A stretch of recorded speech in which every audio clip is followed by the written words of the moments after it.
Donald Trump, eleito novamente presidente dos Estados Unidos.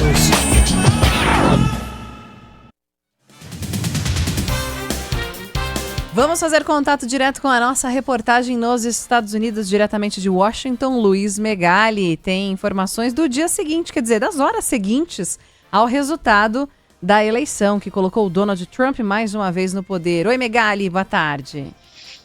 Horas seguintes, né, Débora, Arthur, tô fazendo as contas aqui, a eleição foi meio que confirmada ali pelas 2 horas da manhã, aqui no horário local, lá pelas 3 horas da manhã, Donald Trump fez o seu discurso, agora são 2 horas da tarde, 2 e pouquinho da tarde, é quase 12 horas, né, desde que a gente confirmou que Donald Trump seria mesmo o ocupante da Casa Branca nos próximos 4 anos.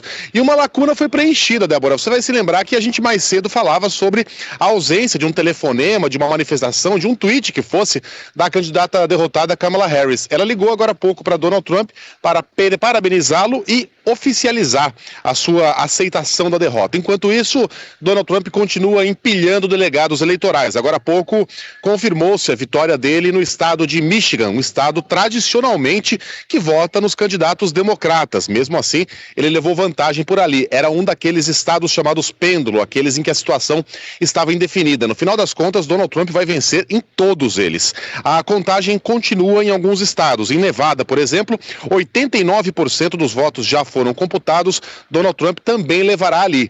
52% é o que ele tem agora. Os 6 delegados do estado ficarão com o republicano. E os 11 delegados do Arizona, ao que tudo indica, também irão para Donald Trump.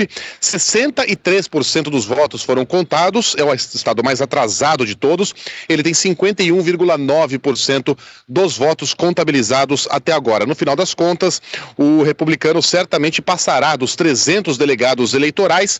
Ele tem nesse instante 291 contra 223 da democrata Kamala Harris. Faltando ainda alguns estados a serem contabilizados, certamente Donald Trump poderá colocar no bolso uma das vitórias mais tranquilas dos últimos anos, embora a diferença nos votos absolutos não seja assim algo tão impressionante. Trump nesse instante tem, deixa eu pegar aqui direitinho, 51,9% dos votos computados, Kamala Harris 47,2%. Uma diferença de 3,5 pontos não é exatamente uma lavada, mas devido à quantidade de estados que penderam para o lado do candidato republicano, dá para dizer sim que em nenhum momento ele correu o risco de derrota. Megali, a gente sempre quando há uma eleição presidencial, a gente fala na transição. Né? Pela experiência que você tem nesse tipo de cobertura, como é que deve se dar a transição do Biden para essa nova gestão de Donald Trump à frente da Casa Branca, Megali? Deve ser pacífica, Arthur, até porque os democratas estão respeitando, né, as regras do jogo. Estão aceitando a eleição como uma eleição limpa em que eles foram derrotados.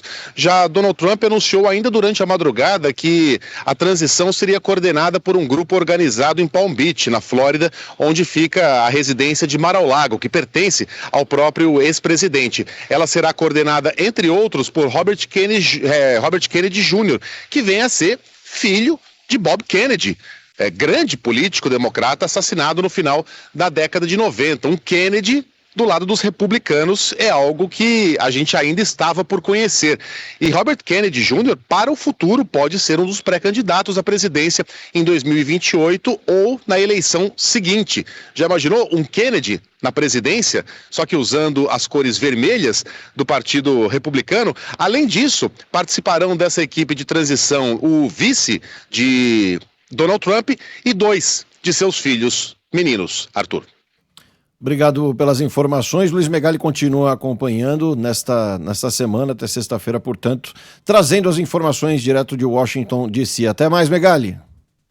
Até a próxima. Valeu, Megali. Bom trabalho para você aí. Agora